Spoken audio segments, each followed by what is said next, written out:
Painted painless learning. અહીંયા જો શું કીધું છે, કેટલા લેવાના? આ દાખલો આગળ ગણ્યો નહોતો, પણ આ દાખલો આગળ ગણવાનો છે. પણ બેઝિક મેથ્સ વાળાને બહુ લોડ લેવાની જરૂર છે. શું કીધું ભાઈ? 15 સેમી ત્રિજ્યા વાળા વર્તુળની જીવા કેન્દ્ર આગળ 60 નો ખૂણો હોય એટલે ત્રિકોણના ક્ષેત્રફળનું સૂત્ર રૂટ. હાલો, તો તેને અનુરૂપ લઘુ વૃત્તખંડ અને ગુરુ વૃત્તખંડ શોધો. તો પહેલા આપણે લઘુ વૃત્તખંડ ગોતી લઈએ. મને આવડતું નથી. અહીંયા આપણે કૃતિ દોરી નાખીએ. કૃતિ એટલે હું? હા, તો ભલે ભાઈ. પછી તમે કઈ બીજું સમજો તો એમાં મારો વાંક નહીં હો ભાઈ. હાલો આગળ વ્યા જઈએ ભાઈ. ડૂમ, અહીંયા ખૂણો કેટલાનો છે ભાઈ? 60.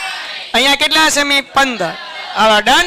આપણને એમ કીધું લઘુ વૃત્તખંડ એટલે કે આ નીચેનું આઈસ્ક્રીમ. લઘુ વૃત્તખંડ એટલે હું? એટલે આઈસ્ક્રીમ જે પેલું લેક્ચર ભણ્યા એને સમજાશે, બીજા લેક્ચર વાળાને સમજાશે.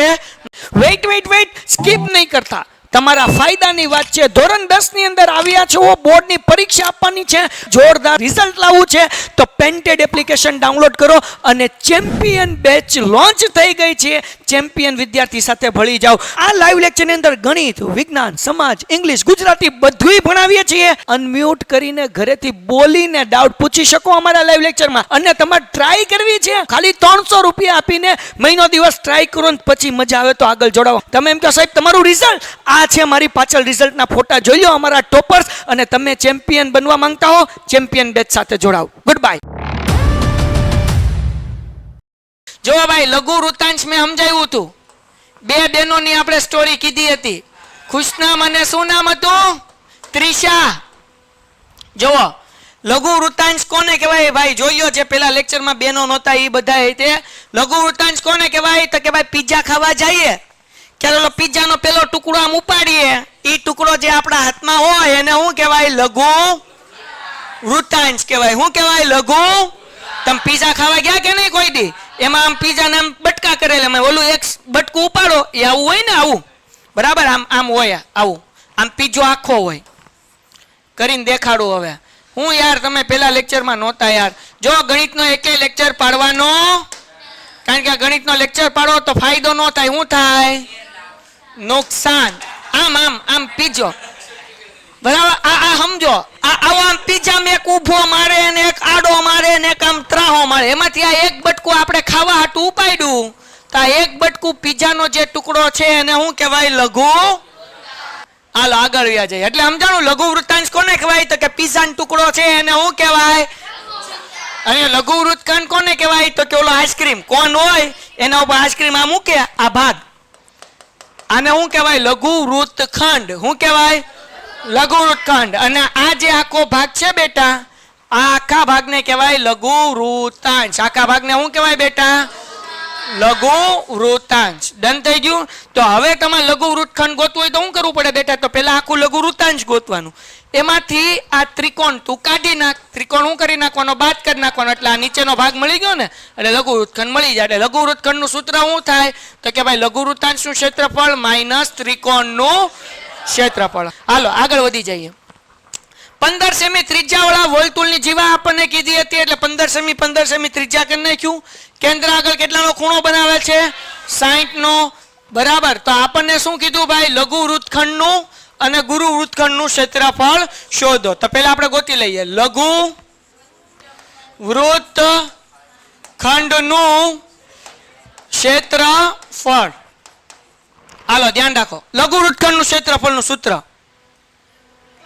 લઘુ વૃત્તાંશનું ક્ષેત્રફળ માઇનસ શું કરવાનું છે ભાઈ? લઘુ વૃત્તાંશ. લઘુ વૃત્તખંડનું ક્ષેત્રફળ ગોતવાનું છે, એટલે લઘુ વૃત્તાંશનું ક્ષેત્રફળ માઇનસ ત્રિકોણનું. જાગોશ બધાય? લઘુ વૃત્તાંશના ક્ષેત્રફળનું સૂત્ર પાછળ બેઠેલા બેન પાઈ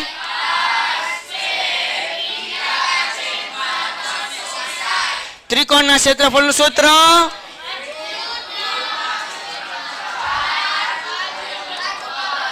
એકના છેદમાં 2 ગુણ્યા પાયો ગુણ્યા વેધ. કેમ નો લખ્યું? એ 90 નો કીધું હોય તો 60 નો કીધો હોય તો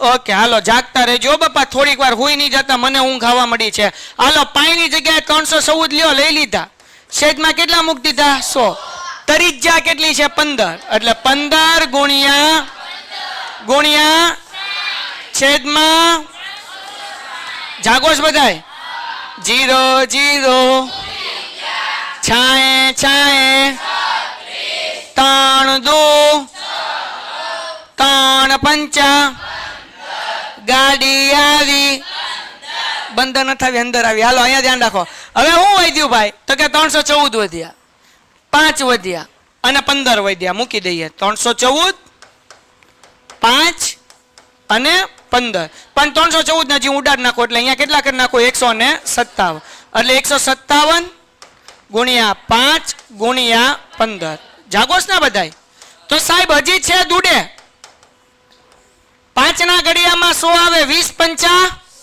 ઉડાડીએ કે વાંધો નથી પણ છેદમાં 20 આવી જશે પછી ભાંગાકાર કરવો પડે એના કરતા સારું શું છે આ ત્રણનો ગુણાકાર કરી નાખાય જે જવાબ આવે બે આંકડાના આગળ હું મૂકી દેવાય પોઈન્ટ એ આપણને શું પડે વધારે એટલા માટે છેદ ઉડાડતો નથી માઇનસ √3 ની કિંમત કીધી ભાઈ 1.73 લઈ લઈએ આપણને કઈ વાંધો છે એના છેદમાં 4 બાજુ કેટલી છે 15 એનો વર્ગ મને આવડે નહીં 15 નો વર્ગ કેટલો થાય 225 હવે ધ્યાન રાખજો ભાઈ 173 એમનેમ બેટા ધ્યાન રાખો 173 હવે અહીંયા 100 મૂકવાના કેમ કારણ કે પોઈન્ટ હતા પોઈન્ટ કાઢો એટલે છેદમાં 100 આવ્યા એને ગુણ્યા 4 અને અહીંયા 15 નો વર્ગ કેટલો થાય 225 કોઈને કઈ ડાઉટ છે થોડુંક હજી લાઈનમાં મૂકી દઉં એટલે કન્ફ્યુઝન થાય નહીં 173 ગુણ્યા 225 પોઈન્ટ નીકળ્યો એટલે છેદમાં 100 ગુણ્યા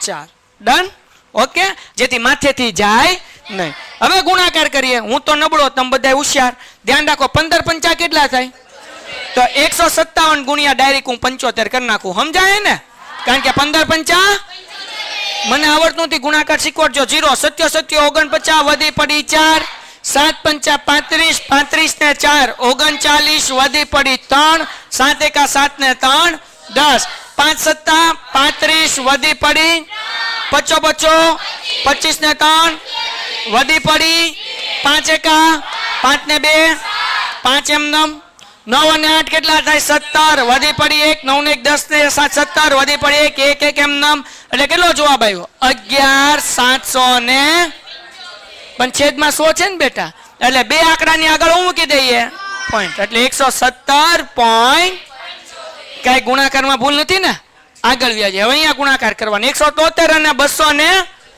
હાલો કરી નાખું 173 ગુણ્યા 200 ને પેલા 2 0 2 તેરી 6 7 દુ 14 વધી પડી 1 2 કા 2 ને 1 પછી 1 0 પછી આને આ 6 4 અને 3 કારણ કે 2 છે એટલે જવાબ થઈ જવાનો પછી 5 તેરી 15 વધી પડી 1 5 સત્તા 35 ને 36 વધી પડી 3 5 એકા 5 ને 3 હા કે ના આ 5 એમનેમ 6 ને 6 વધી પડી 6 4 10 ને 11 11 ને 8 19 વધી પડી 4 ને 5 ને 3 8 3 એમનેમ એટલે જવાબ કેટલો આવ્યો 38,900 એને ભાંગ્યા કેટલા કરવાના છે હાલો કરી નાખું ભાઈ મને ભાંગાકાર આવડતો કોણ કે નથી આવડતું એલા ભાઈ આમ નામ થોડો સાહેબ ભાઈ નો હોય હાલો 4 9 36 અહીંયા વધ્યા 2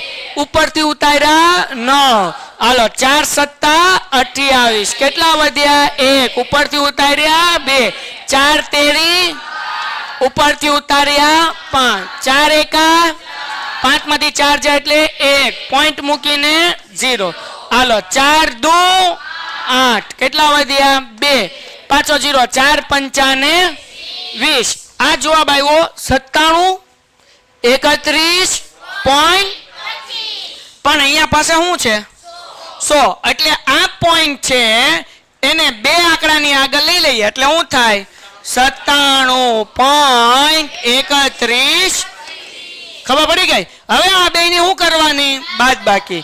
એટલે જવાબ આવશે 117.75 માઇનસ, ધ્યાન રાખો 97 અહીંયા મૂકવાના, માઇનસ 31.25 ઉપર નથી એટલે પાછળ હું મૂકી દેવાના 2 0. હવે આપણે બાદબાકી કરીએ. અહીંયા 4, અહીંયા 9 ને અહીંયા 10. 10 માંથી 5 જાય એટલે 5, 9 માંથી 2 જાય એટલે 6 નહીં. ઠીક, મન નથી આવડતું. હાલો, 4 માંથી 1 જાય 3, 7 માંથી 3 જાય 4, 7 માંથી 7 જાય 11, માંથી 9 જાય 2. એટલે જવાબ કેટલો આવ્યો ભાઈ?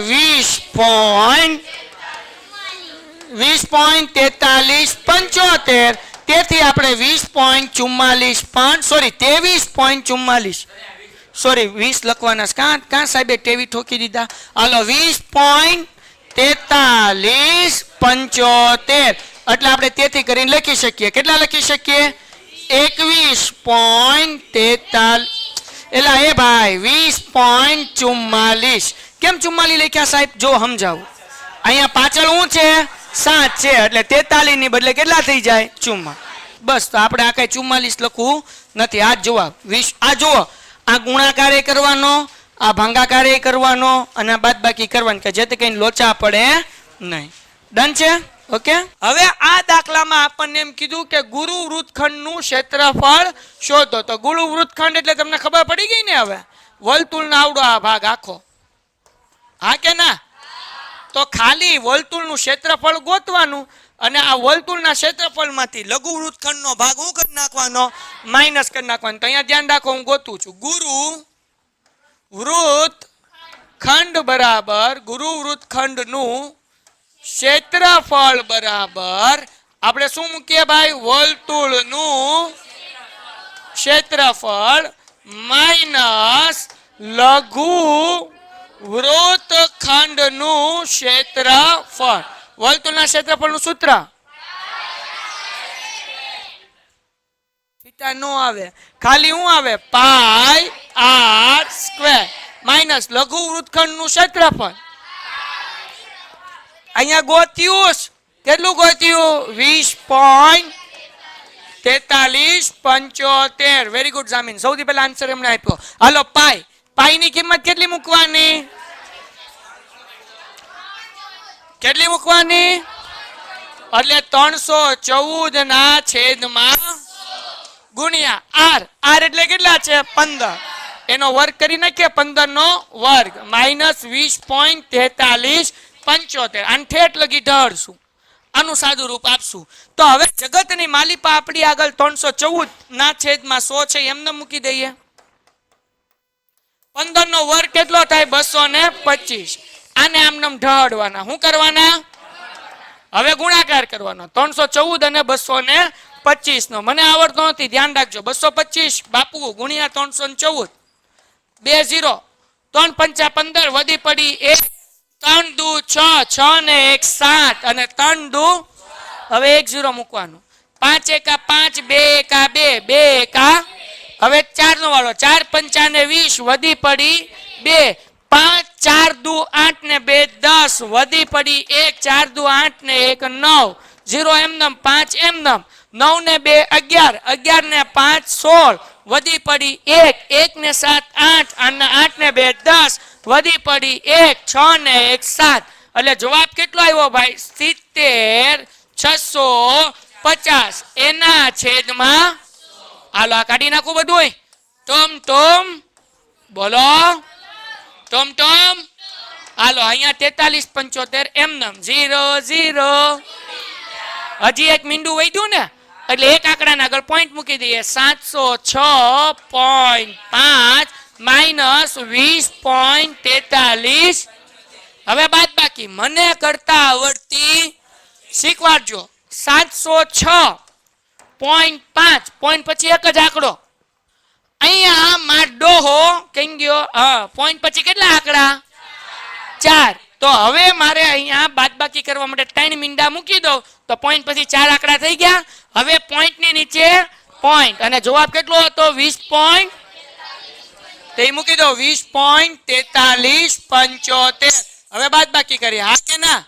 અહીંયા 4 અહીંયા 9 અહીંયા 9 અહીંયા 10 10 માંથી 5 જાય, 9 માંથી 7 જાય, 9 માંથી 3 જાય, 4 માંથી 4 જાય, 6 માંથી 0 જાય, 0 માંથી 2 જાય, ન જાય. એટલે અહીંયા 6 અને અહીંયા 10, 10 માંથી 2 જાય, 6 એમના. એટલે જવાબ કેટલો આવ્યો? 686, 0, 800, 686.0625. દાખલો થઈ ગયો પૂરો. અને અહીંયા લખવાનું સેન્ટીમીટર સ્ક્વેર, કારણ કે ક્ષેત્રફળ છે. ડન થઈ ગયું. અહીંયા લખવું પડશે સેન્ટીમીટર સ્ક્વેર. અહીંયા ગોઈતું લઘુ વૃત્તખંડ, અહીંયા ગોઈતું ગુરુ વૃત્તખંડ. જેટલા બેઝિક મેથ્સ વાળા છે એને આ દાખલો નહીં પૂછાય. 5150% ગેરંટી, પણ કરી લેવાનો. સ્કૂલમાં પૂછાય તો ના પાડવા જવાય નહીં. બેઝિક મેથ્સ વાળાને આ દાખલો પૂછાશે નહીં. Painted Painless Learning.